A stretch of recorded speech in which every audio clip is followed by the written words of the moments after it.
What are you up to, man? Gavin Brindley.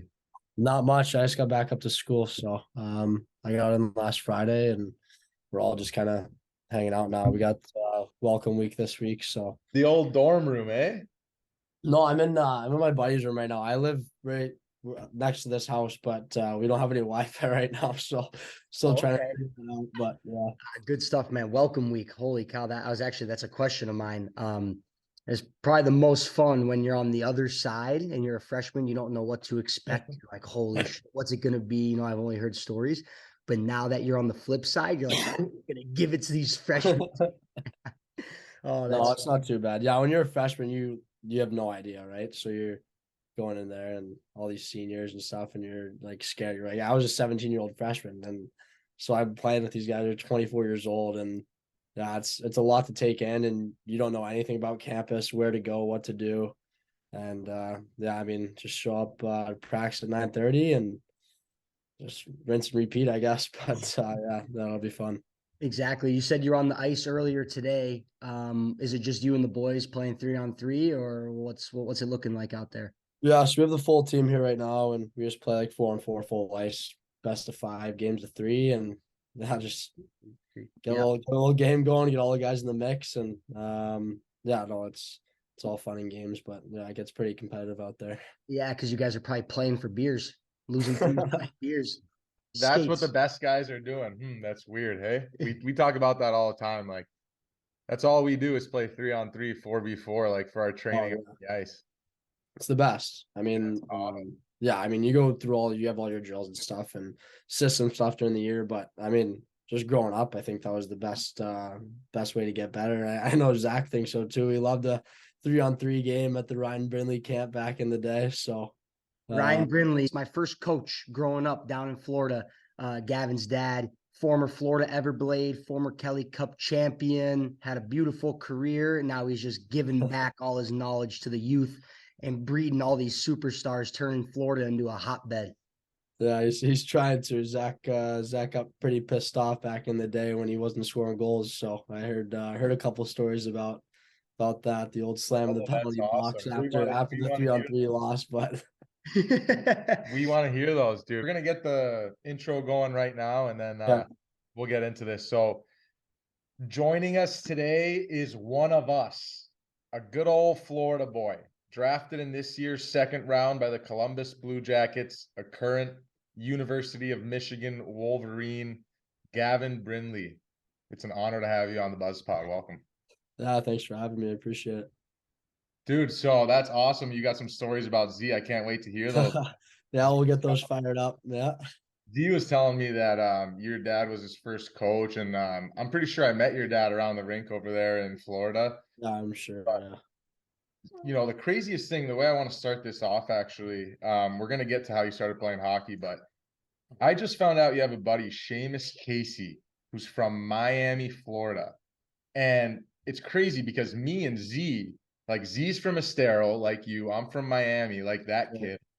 And I just found it like, wow, what a coincidence. Like these two guys, like Z was telling me you guys are like best friends and Boys. that you guys, are both having successful careers and still playing. And it's just like it was such a crazy thing to see for me, like his EP and your EP, and then my EP and his EP. Like the where you're from and stuff, obviously Right.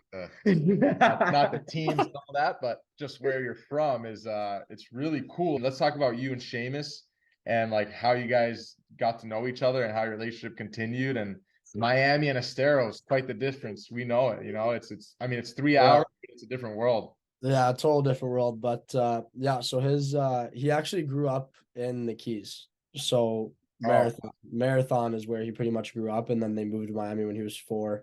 okay. And to my coast, I think when he was around 6. So yeah, we were I was living in Grandaise at the time, which is like the first community you see every time you come pull out of the rink out of Germain Arena was back Yep. then. And so Shay lived in Grandaisa, and we had no idea. Like my dad played hockey, and his dad loved hockey, and we were like getting Seamus into it kind of. And 6 years old, I like was buzzing down the street on my rollerblades, and he like kind of came out, and we basically like set up our own play date.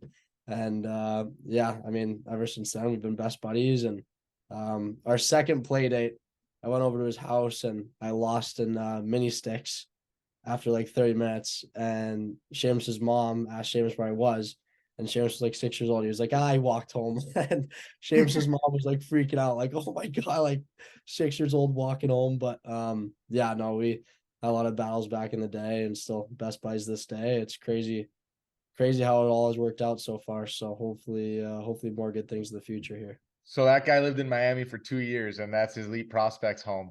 I That's don't what know. I got from that. He tells people he's from, every which way in Florida. So I don't really know what's going on with him, but Hey, but he found his way right up to Michigan with you. yeah, that's right.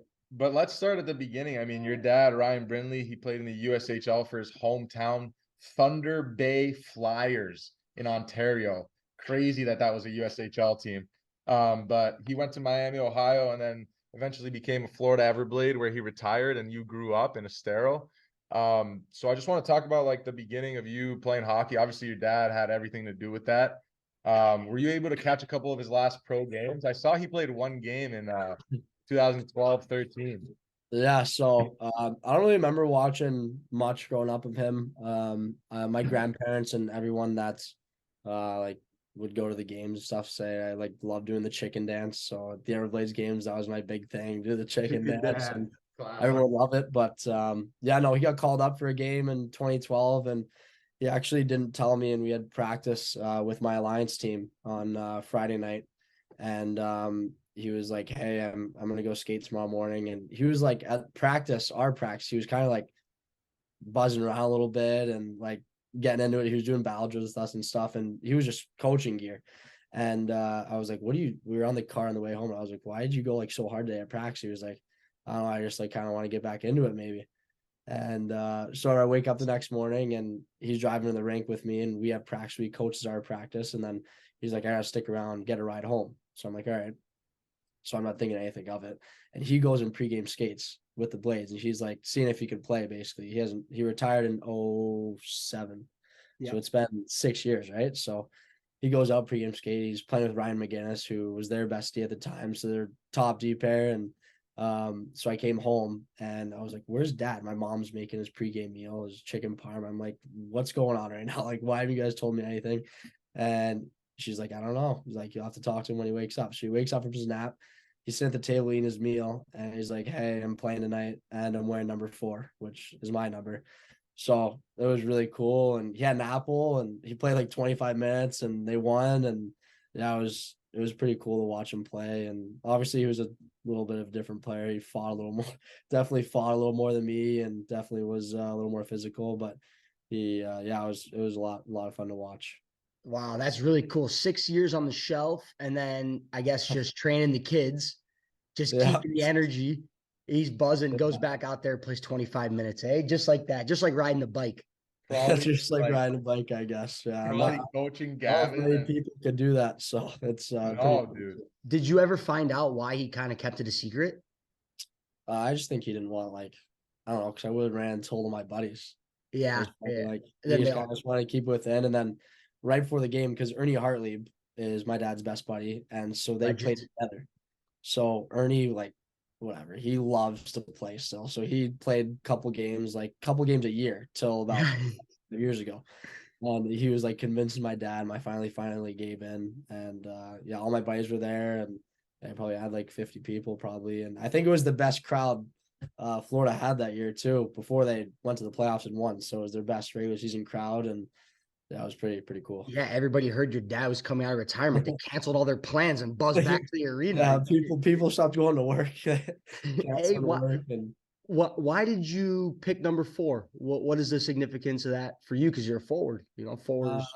Yeah, I don't really know. I started my grandpa like really like Bobby Orr, and I played D growing up, so that was a little bit like that. And now I just I'm a 2004, so I guess number 4. Yeah. And Oh, 4. Makes sense. Like Sid's my favorite player, and Sid did that, and yeah, so yeah, it's probably why. I was in first grade 2004. Sick. But Florida Alliance, let's get into that. So I see now they're pretty legit. They're on elite prospects. Like my Florida Alliance numbers are nowhere to be found, no idea. But how was the Florida Alliance organization like playing for them, and where did you guys practice? How many times a week? Like, because we had a crazy setup when we played for them. Well, yeah. So how it works for us, we got really lucky because we had really, really good coaching and we had a lot of like pretty high end players. So Who were the coaches? Your dad, one of them? yeah, so my dad, Brian Rafalski for a little bit when he was down in Florida. Jules Richard, he's running that rink out of Lakeland now. Yeah. So he was a big part of it. I mean, we had so many good coaches. Timmy Karakasas, you guys probably know him. Yeah, Timmy. Oh yeah. He's up north now, and I can't even name all the coaches, but we've had a ton of help, and like everyone wanted to come down to Florida and play for the Alliance. Like everyone at the time, everyone started moving down, and we had a really good group, so it wasn't hard to get kids to come down. But yeah, during the week, so we would just practice at your home rink. Like we had 2 kids flying from Chicago. We had a kid play from Vancouver one year. A couple kids from Atlanta, so they would come down, practice at their own rinks during the week, like do their own skill stuff, and then Friday we'd all meet at Hertz Arena now, which is Jermaine and Estero. Yeah. All train there, so we'd practice Friday night, practice Saturday morning, lunch at the rink. Parents would come bring tents, barbecue outside the rink, get all the meals going for the boys, and we'd practice again at night, and then Saturday night, everyone would usually come over to my house or someone's house, and my mom would cook food or order pizzas and Well, play in the team pool, building. mini stick tourneys. Parents probably had more fun than us, but Yeah. yeah, we all got together Saturday night. All the boys would stay over or hotel or whatever, and then Sunday we would skate for another 2 hours and work out, and then everyone would go home. And when we'd have a tournament, we would just keep doing that. And you had probably 1-2 off weekends a year. But I mean, you had to fly to play games every once in a while. Like we would play the junior blades team when we were like, I think we were 14 or 15. We played them, so a little dangerous. You don't want to get hurt, but you got to play against older, bigger players. And when you're not traveling, it was pretty tough to get games at home. But as we got better and better, and I mean, we were always like a top 3 team in the country, and we went like 3 years losing a game. We were, I think it was 10, 11, 12, 13. So yeah, but yeah, at that point, a lot of teams flew down. We had a ton of tournaments, ton of teams come down, play just weekend series and stuff like that. And yeah, I mean, we did a great job of keeping the kids around. So we were 15. So it's tough to do now in Florida is keep the kids around. So that was my dad's goal and coach's goal, and all the boys. We had a pretty good group. So I wanted to stay in Florida as long as we can. Imagine being a family in Vancouver trying to explain to everyone, yeah, like my son plays for a sick team, but it's in Florida. Yeah, we fly to Florida every single weekend to train. Yeah, it's pretty nuts. But it is nuts. Yeah, when we played for mean- the Alliance, we would practice in the Incredible Ice, where the Panthers practice arena. Yeah, which is the Panthers Ice Den, I think now, and then we practice in Estero. Yeah. And so every once in a while, like we kind of switched it up, like depending on how many kids we had from like the other coast on the team that year. Like we would do 2 weekends over there. Okay. Do a Tampa weekend every once in a while. We would always do our training camp at Hargis's rink. So we would go up to Al Hargis's, he has a rink up in Tampa. So we'd go up there. It's like a private he's got a little guest house, and all the boys go up there and do that. But yeah, I mean, it actually worked really well for how like we kind of made it work with all the kids from different places. So sounds like the Florida Alliance is kind of taken off. Yeah, it does. I mean, if you think about it, it makes complete sense. Our whole lives, everybody's like, oh, you got to fly to Michigan to go play against the best teams. You got to fly to Chicago. It's like, think about this. It's the winter time. Shouldn't we all meet in Florida and go play in Florida? Like get all these teams from up north and go down to Florida where the weather's better. You can play. You don't have to worry about snow and ice. And yeah, well, as we got like better and better, like we would have a Christmas tournament every year, and it was like the teams that would want to, like, it was always pretty much us, Mid Fairfield, Honey Bates, and then every once in a while there'd be like another Michigan team in there. JRC was always really good, and Marley's. Wow, so we had a handful of those teams that were really, really good.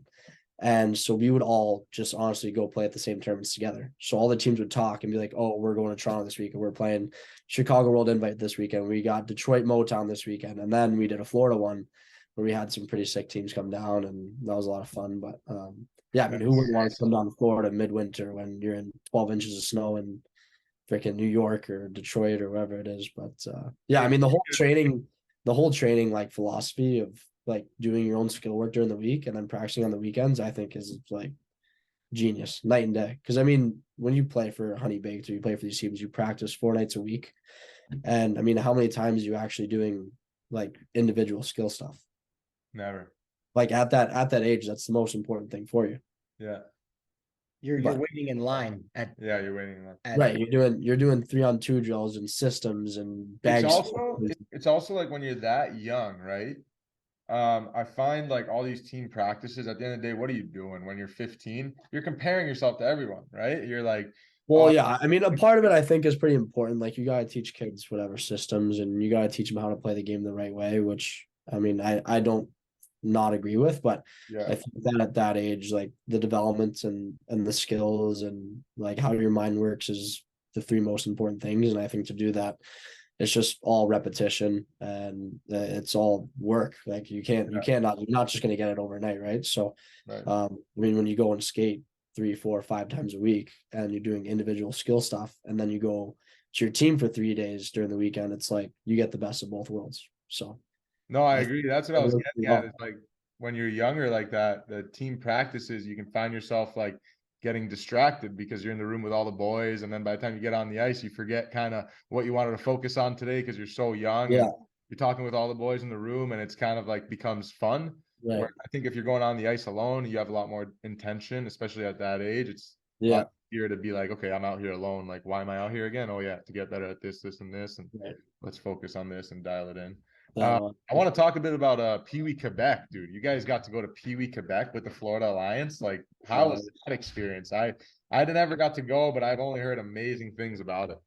Yeah, it was a pretty sweet tournament. I mean, obviously at that age, you're like, oh my God, this is like you're playing for the Stanley Cup, right? So you think it's the biggest thing in the world, and all the boys are flying up there, and you bill it with a family and get the whole deal there. And yeah, we lost in the quarters to Mid Fairfield in like a 6-round shootout, and they ended up winning it. And yeah, it was brutal. But yeah, I mean, my billets, they were at the draft from Pee Wee, Quebec. Like I still stay in touch with them all the time. So saw them there, and they got 3 boys. So one of them played, and he's playing the Q right now. So they got they're all playing, and yeah, awesome family, crazy experience. It's awesome. You go tubing in Quebec and skiing, and you're sold out Videotron Center. It's pretty sweet.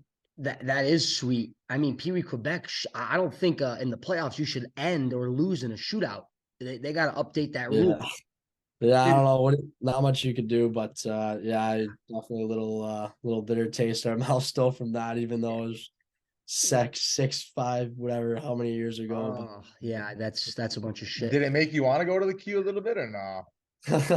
I mean, I don't know. Like I obviously left all my options open when I was thinking about whatever playing college or what I was gonna do. But I mean, my dad played college hockey, and I think college hockey, to be honest, nowadays is just kind of taken over. I couldn't agree more, dude. I talked about that the other day. I mean, the Q now is the same rules as the USHL.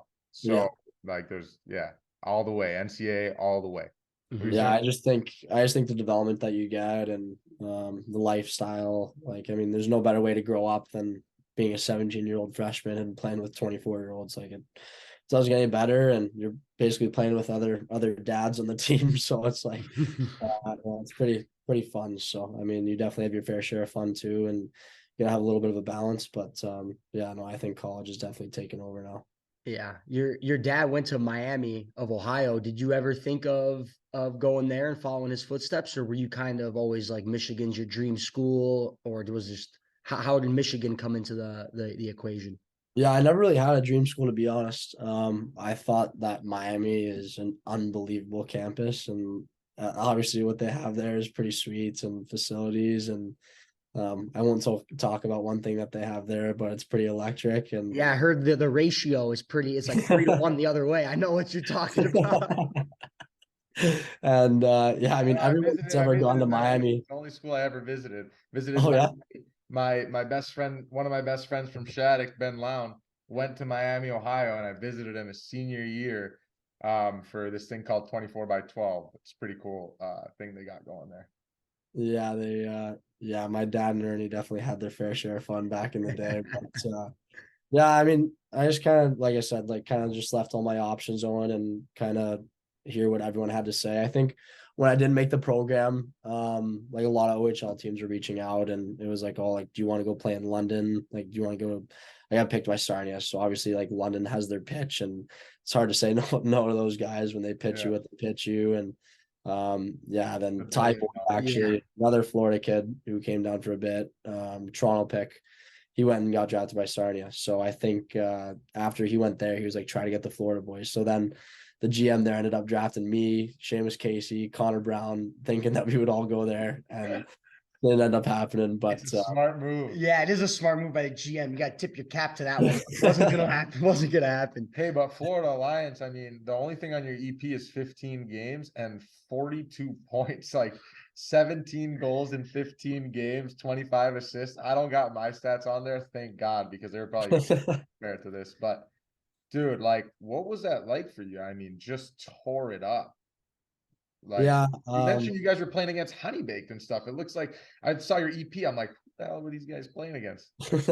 Those 15 games are only the championships. Yeah, it was I don't know, I guess just back in the day we had a really good team and a lot of really good players. So I mean, whoever you were playing with at the time, it was always pretty fun. And yeah, I don't know, it was definitely a good run. Would have liked to win a national championship. We lost Little Caesars in a national championship U14 year, and the next year it got canceled because of COVID, but we had a pretty good team. And yeah, it's definitely one that I wanted to win for Florida, but didn't end up working out. But yeah, I mean, back to the Michigan thing. Ann Arbor's an unbelievable place, and when I came to Michigan, it was the first school that I visited. And as soon as I stepped on campus, I was like, it started really, really impossible to say no to this place. And been very lucky. Last year we had a really good team, and this year we're really good again. So it's always fun when you're competing. And I mean, I think it's one of the best schools you go to with all the sports camaraderie and like elite athletes. Like, some of these guys are going to be making a lot of money at their sport and what they do. So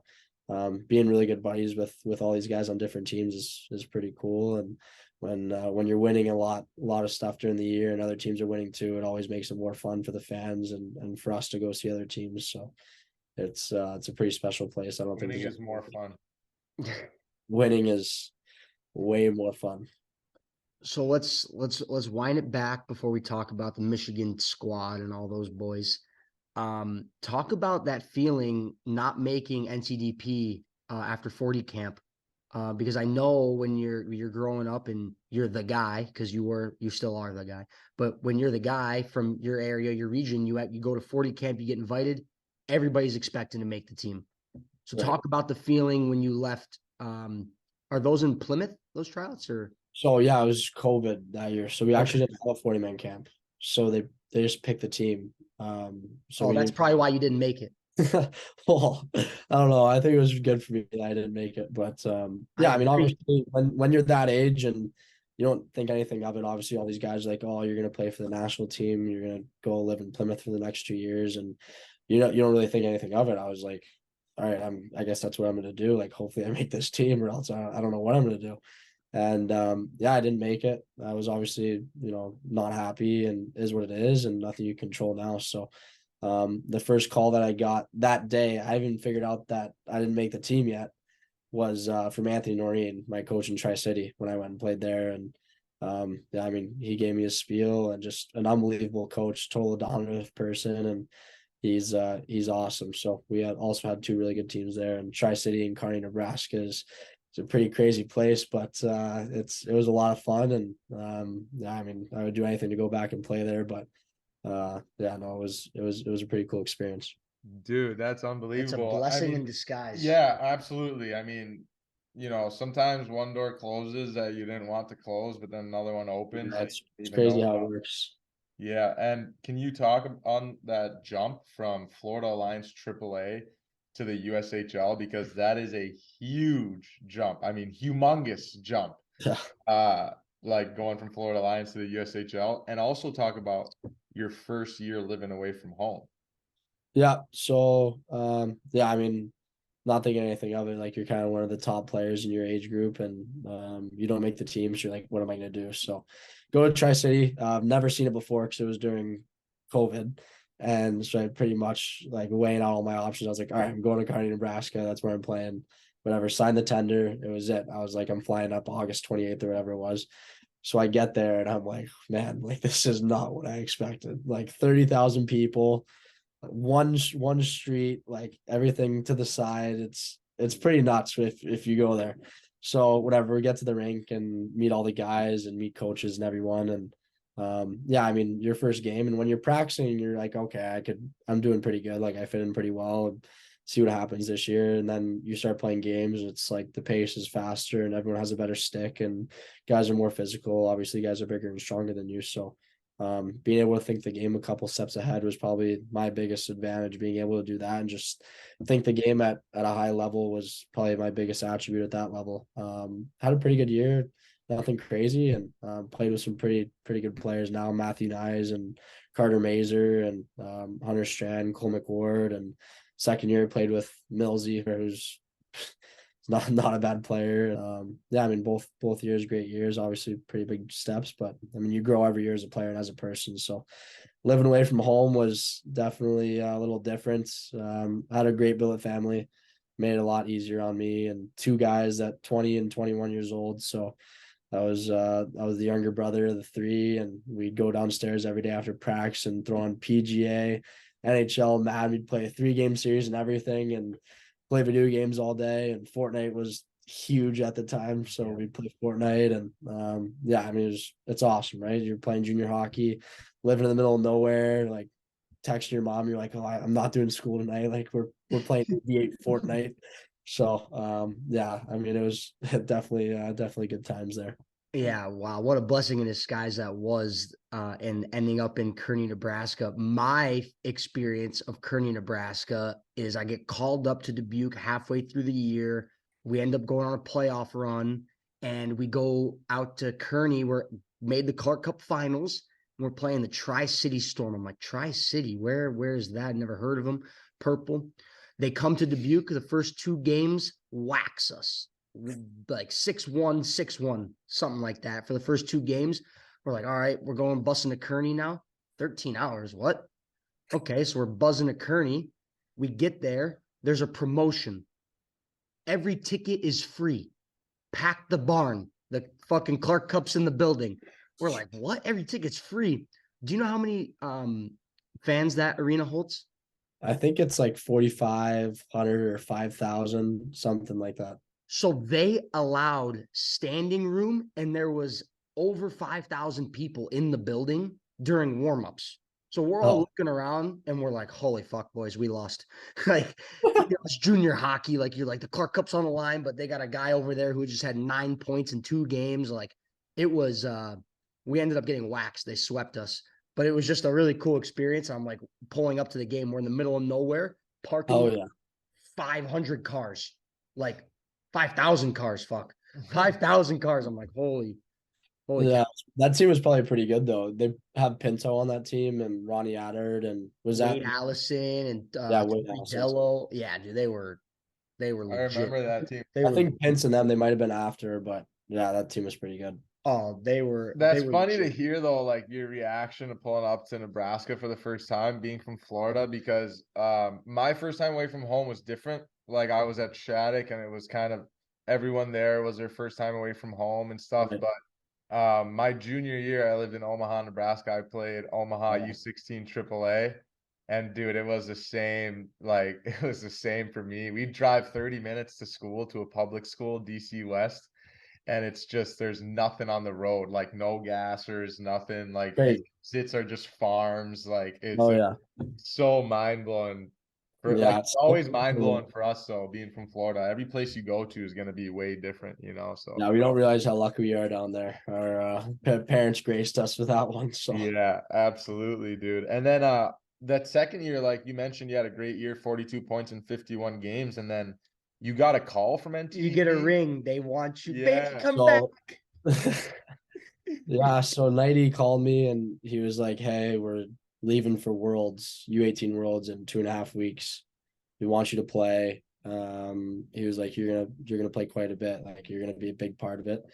And I was like, no way. Like I'm not going. Like there's no way I'm going. So he's like, all right, get back to me. I was like, all right, end of the call. I go right upstairs, Noreen, who's my coach, and I was like, hey, Nighty just called me. They want me to go play U18 Worlds. Like, we're in the playoff hunt here. Like I know we're like a first seed in the playoffs or something, and we're gonna end up playing Omaha the first round, but I would have been away. And so I talked to Big Tone, and he's like, "Hey, like go, like you gotta go. Like you're not gonna get this opportunity ever again. Like go win a gold medal and play with all your buddies, and then come back, and we'll be ready for you when we win." So I was like, all right. So I called 92 days later after calling my agent and my parents and everyone. And so I ended up saying like I was gonna go. So yeah, I went over to Germany, and we lost to Sweden in the final, which tough loss. We had like 55 shots. They had 15. Their goalie stood in his head. Yeah, tough one. Things, man. 5-on-3 late in the third, couldn't score. So yeah, we lost that one, but that experience is awesome. Anytime you have a chance to go play overseas and wear the USA jersey is pretty special and pretty cool. So yeah, it was great. Certainly. And that wasn't your first sniff of some international action. You go to Michigan, have a great year with that team. Talk about we already mentioned it a little bit, but your welcome week when you got in, kind of how you were feeling and kind of how the hockey side went for you right away, because that's a big jump as well, junior to college. Right. So yeah, I got here, and me and Adam were the two youngest kids. We were both 17 years old. We're like 10 days apart in October. So yeah, we were hanging out a bunch, and we had like I think we had 4 freshmen that were 20 or 19, 20, 21. So we had a couple older freshmen, and we had 12 in our class. So we had like 504s, and me and Adam were the youngest. So we go in, and whatever. We're not in the dorms yet, right? Because the dorms don't open until Wednesday every year. So we're all living at the guys' houses. Like everyone's trying to get to know you, whatever. You're playing cards and hanging out all night and whatever it is, and just trying to learn everyone, whatever, just gel with the group. So yeah, welcome week comes around. It's obviously the best week of your life. Like it's like I am so excited that we get to do it again this week because we've waited 364 days to get back out there. So yeah, can't dive into too much about that, but it's an unbelievable week, just great team bonding. But yeah, freshman year it was pretty good. I had like 1 goal, 12 points going into Christmas, and ended up making the World Junior team and went to Halifax, which is unbelievable experience, and came back and got her going a little bit, I guess, and ended up having a pretty good year and lost in the Frozen Four, which was a tough one. But I mean, going over and looking back at the year, a lot of cool experiences. I mean, we had an outdoor game at Ohio State, which was electric. The Penn State game at regionals, we won in overtime, was nuts. Frozen Four, World Juniors, it was a fun year. So I got very fortunate to do all that stuff. And then NHL Draft. I mean, can you talk about that experience? Did you know? So when I'm looking at your EP, I see your pick, and I'm like, that pick looks familiar. And my buddy Andrew Peak, who's also a Florida boy, was drafted in the second round, pick 34. No way. Just like you, but in 2016. Yeah, Florida boy, and now he's on the Columbus Blue Jackets. So I thought that was fucking awesome when I saw that. That's crazy. Coincidences are fake. Yeah, no, but what a cool thing, hey? Like 2 Florida boys drafted the same pick, the same team, couple years apart. Talk about your draft experience. Yeah. So I'll get to Nashville, and you have obviously quite a bit of media and stuff like that, and you don't really know where you're going to be picked. So obviously you're a little nervous and what team, and you have no idea, right? So you get there. I had like 120 family members, friends, close buddies go up there, and so we had an Airbnb. So day before we have everyone over, I have like a little party, and everyone goes home. And first round that night, I think it was a Wednesday. So we go, and I'm like mic'd up. My agent's like, hey, TSN's doing a thing, like you're mic'd up for the first round. So I'm like, all right, like there's no way that I'm not going in the first round if they're micing me up for this night. And so They're miking you up to see how you battle adversity. Yeah. We're sitting there, and like picks like 25 come around, and I had a meeting with Colorado that morning, and they were picking 27 and 29, and they straight up told me, Joe Sakic told me in my face, he was like, if you're there at 27 or 29, we're getting you. So I was like, obviously I was excited. I was like, why would they say that if I'm not going to go then? So they pass, and then they take a rush and pass again.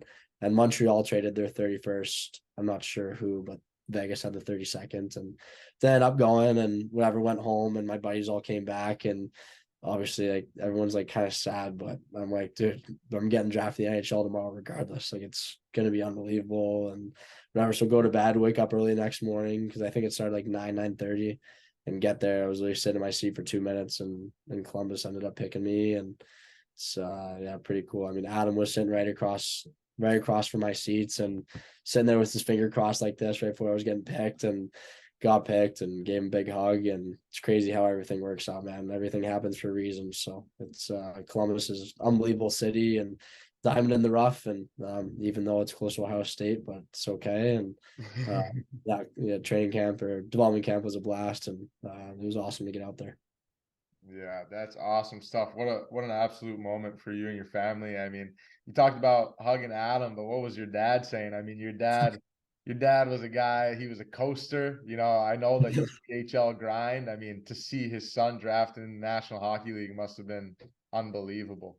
Yeah, I think he might have been the drunkest person in Nashville that night. He got carried out at Tootsie's at like 3 a.m. So Just how he drew it up. Just yeah, he couldn't wait. I think Ernie too. Ernie thought he was getting drafted, so he thought it was him. So yeah, it was awesome. They had a lot of fun. Nashville was unbelievable. What a city to do it, and yeah, they did a great job hosting. So it was a blast. Columbus saw your name there at 34. They're like, what the fuck? Holy shit, this guy's still here. Take him. No, Adam must have put in a good word for me or something. So I don't know. We'll see. But no, dude, that's unbelievable. And we were talking like about your season this year before we hopped on the pod, and we were just like naming off your accomplishments and everything that you've been through this season. And I'm just thinking, this guy must be feeling good right now, you know? So how was your off season, you know, in preparation for this season? Like how juiced up were you every day at the gym? Just like, you must be feeling really good, hey? yeah, it was good. It was honestly a pretty busy summer. I didn't really get much time at home, pretty much just 2 weeks at a time, and then flying different places, vacation. And we went up to Thunder Bay, Ontario, where my dad's from for a week, and did some fishing and all that stuff. Went out to camp out there. And but yeah, I mean, it was a good summer. I think I've been working with my same trainer for 5 years now, so nothing's really changed. And just kind of going to the gym like it's any other day, and get your job done in there and get out of there and skate, go golf, whatever, jump in the lake, pool. It's not a bad gig in Florida. So, no, that's awesome. And is there something like that you really focused in on this off season? Is there one or two things that you maybe felt like you wanted to add or improve on, or just kind of? Yeah, I mean, for me in the gym, it's obviously just getting stronger. I think that's the biggest thing. I mean, I'm 5'9", 175 pounds, so not the biggest guy in the world, but Great Zach numbers. knows it's the size of the heart, not the, you know. So, but yeah, I mean, not much you could do now. I don't think I'm gonna get much bigger anyways. So, just maintaining weight and getting quicker and stronger, and on the ice, just keep working on my shot. You can't score enough goals, so no better feeling than scoring goals, right? So keep working on your shots and make sure you're selling after every goal in practice, and let the goalies know, right, Zach? Yes, let them know right after. But the goalies are your best friends. You make sure you warm them up. That's right. You light them up. That's right. What's your, do you have a training group in the off season? Like, do you have buddies that you train with, or is it kind of a solo thing? Yeah, so Seamus, right? my dad runs all the skates during the summer over here. So yeah, me, Seamus, we got Connor Brown, who plays in the USHL, Michael Chambray, who's the goalie at the program. And then we usually have a couple Blades guys come out, the pro guys that are at home, like Cangelosi, Ryan Gunderson, Kevin Schmidt usually comes out, but he's staying in Germany this summer. So you have we probably have eight-ish pro guys from Europe that come out, and then Grizzled vets, like solid players. You have like a handful of Blades guys, usually anywhere from 2 to 5, and then me and my buddies, which we have like 7-ish guys. But I mean, some days we'll have 8 guys in the ice, and some days we'll have 16. So it's a good variety, and do different things every day, and usually skate 3-4 times a week, and go grab breakfast after or whatever at Seamus's brother's spot there. Bahia Bowl is pretty good acai bowl place. So that's yeah. Well, when I played 3 games down in Estero. Yeah. In the playoffs this past May, and against the Blades, which sucked, by the way. But anyways, every pregame morning, I was at Bahia Bulls. Yeah. Yeah, Bahia Bulls getting dialed. I get a smoothie and then an acai bowl for after my nap. Add a Yeah. scoop of peanut butter. I need the fats. I'm gonna be physical tonight. Where'd you guys stay when you guys played? We were right at the Embassy Suites, right on the other side of the Okay. highway. Yeah, good spot as well. Yeah, free breakfast. Yes, sir. Good breakfast. Dude, that's awesome. They also, like, you're obviously underage, but they also have I always wondered why the parents loved back in the day staying at that hotel. And then now I'm older and I get to stay there on the road whenever I play against the Blades. They got the free happy hour for 1 hour from 5 to 6. It's free beers. Yeah. My when we were playing in Florida, a lot of the parents would stay there with the kids. Yeah, Really of course, of course. And I always that's a big wondered, attraction there. What are you studying in school? not a tech major, I can tell. It took you a little bit to get on this Zoom. Yeah, I'm all messed up with the tech stuff here. So You won't have to worry about it. You just have to worry about scoring goals. sport management. Nice. That's what I did last year. Stick with it a little bit this year. Take a couple gen study classes and see what happens. But Be your own agent, save 3%. Absolutely. Wise choice. What was your hardest class last year? Popular answer, public speaking or calculus? No, public speaking. I rocked that class. I'm a pretty good storyteller, so that was an easy one. But we had a sport management class it was like SM 203 it was called, and the teacher was pretty tough. So that class was pretty tough. Okay, I got two more. What was the favorite arena you played in on the road this year in your division? Penn State. Penn Nice. State, the whiteout. Yeah. Nice. And then the last one. Do you know the original name before Germain, before Hertz Arena, our home rink? The original name of our arena. It wasn't You had it. You were about to say it. It wasn't Alico. It wasn't Alico. Close. Oh my god. It's something Co, right? Yes, sir. Oh. I don't think I'm gonna get it. What's the first letter? T.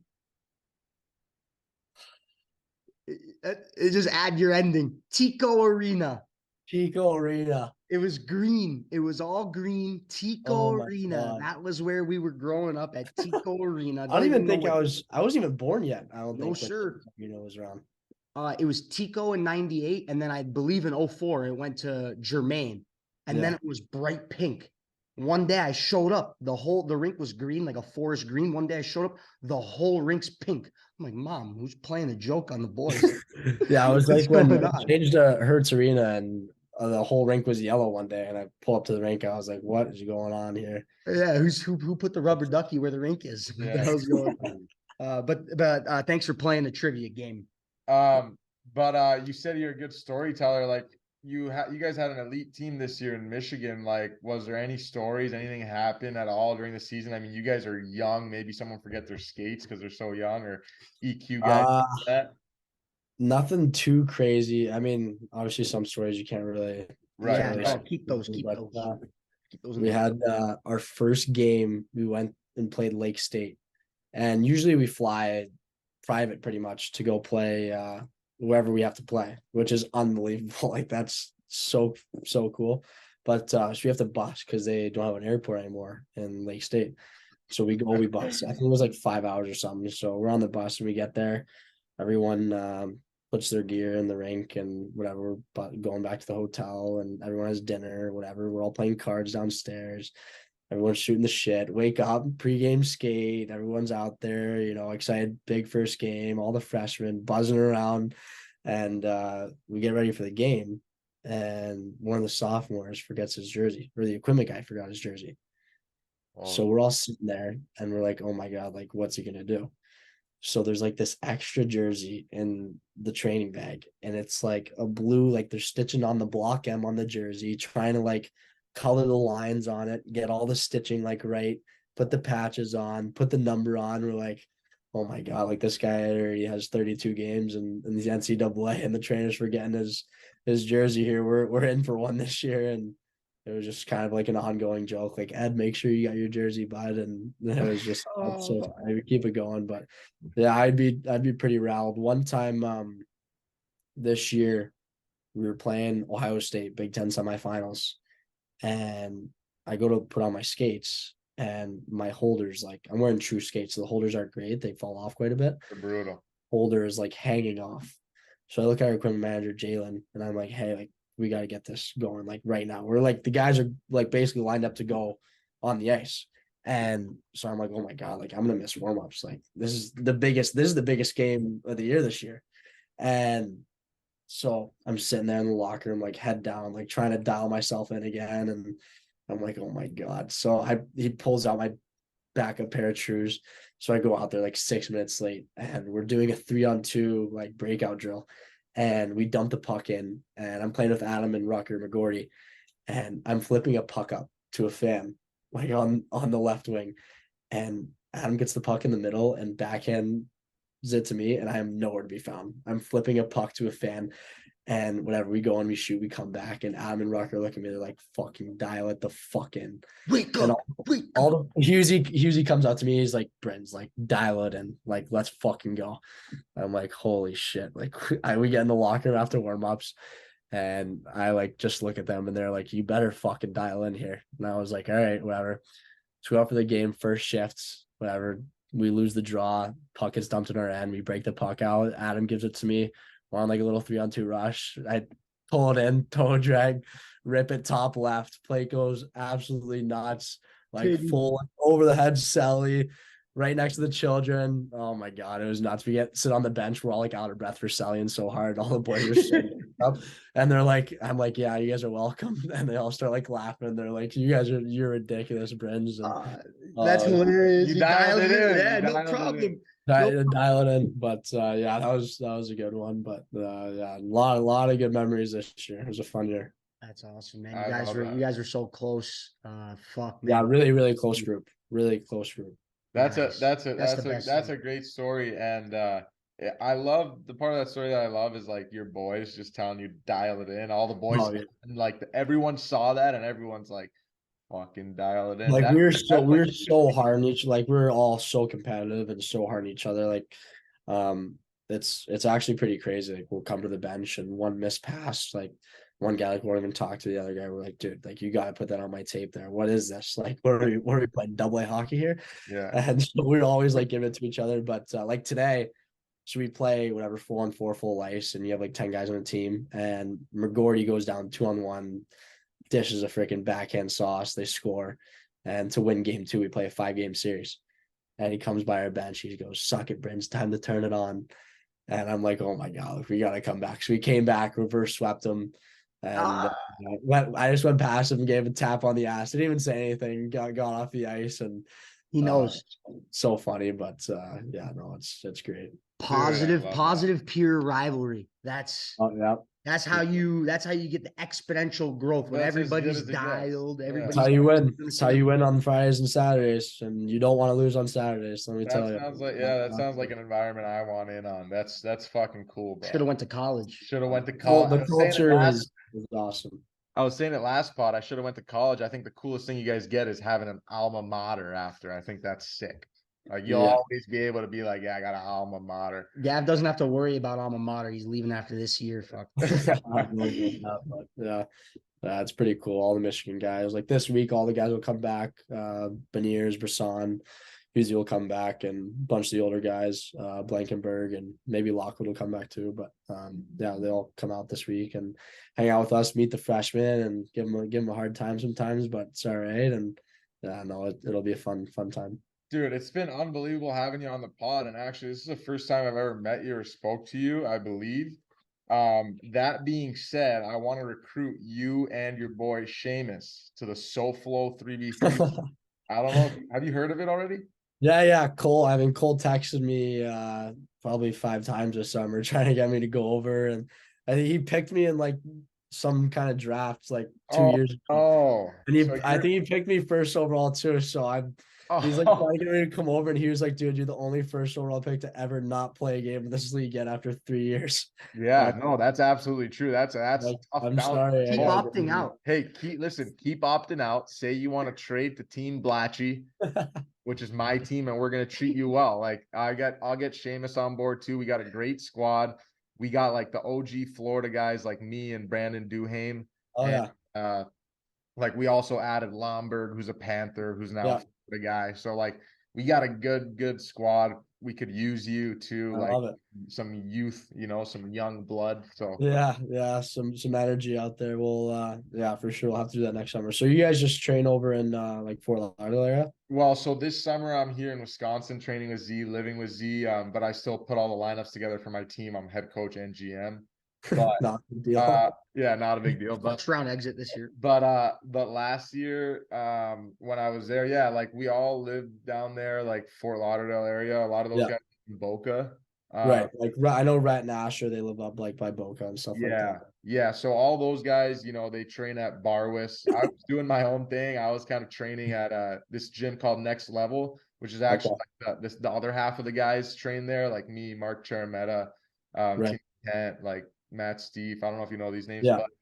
but so yeah, like we're kind of split in the gym, but we all skate together and we all play in the league. So we're always hanging out. Awesome. Like after the games, we go grab breakfast. Like kind of what you were saying with your squad. That's what we do down there. But at the same time, we have a lot of guys that are sprinkled in that spend their off seasons in Florida that are Right. elite players that weren't in Florida growing up. So that's Yeah. why we were able to make such a competitive Yeah, league. well, I know like the Anaheim strength guy, so he's down there now, and he brought all those guys like Carlson, and I know Sosh is down there. I've never met Sosh. Like we've had mutual friends always play like with each other against each other, and still have never met him. But You guys would be boys. Yeah, dude, I actually traded for Sosh like late, right before the playoffs, so he's on my team now too. yeah. So that'll Yeah, be so I know a lot of the Anaheim guys are down there now, and Yeah. I saw Zegers was out there one weekend and stuff like Yeah. that. So, yeah, we'll yeah, have to get out there. We got to get you guys the other coach though for a week or something. You guys got to train over there.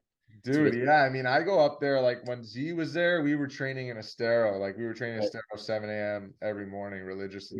Yeah. But yeah, dude, definitely. I mean, that's my recruiting pitch. So if you like it, I mean, join Team Blatchy. I'll put a trade for you. Yeah, Cole's not going to be too happy here. So No, listen, I'll put in a good trade for you. I'll Tough business. give Cole like something that he wants, and then I'll pick up Seamus as a free agent. yeah, we'll have to pick up Seamus on the market there. So Absolutely, man. Well, thanks so much for coming on. You got another question or anything? Actually, I do. I want to talk about the Youth Olympic Games.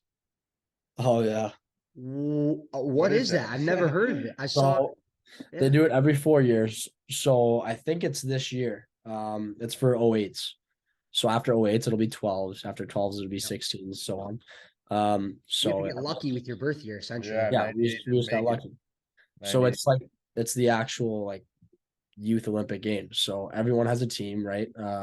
Usually 6 hockey teams, like snowboarders, skiers, like any winter sport that you could think of. Oh. So we would all stay in this Olympic village in Switzerland. They built it just for the Youth Olympics. It's like a big like circle, and it's got all the rooms, like all the flags of where each team's floor is. Downstairs you have like therapy if you want therapy. They had like cryo things. They have anything you think of, anything out the wazoo, to be honest. So yeah, that experience was awesome. I mean, how old were we then? We were 14, and yeah, I mean, going there, like playing in front of sold out crowds, and that was our first time pretty much playing against, Canada and Finland and all those teams and stuff like that. So yeah, there was only 9 forwards and 60 too.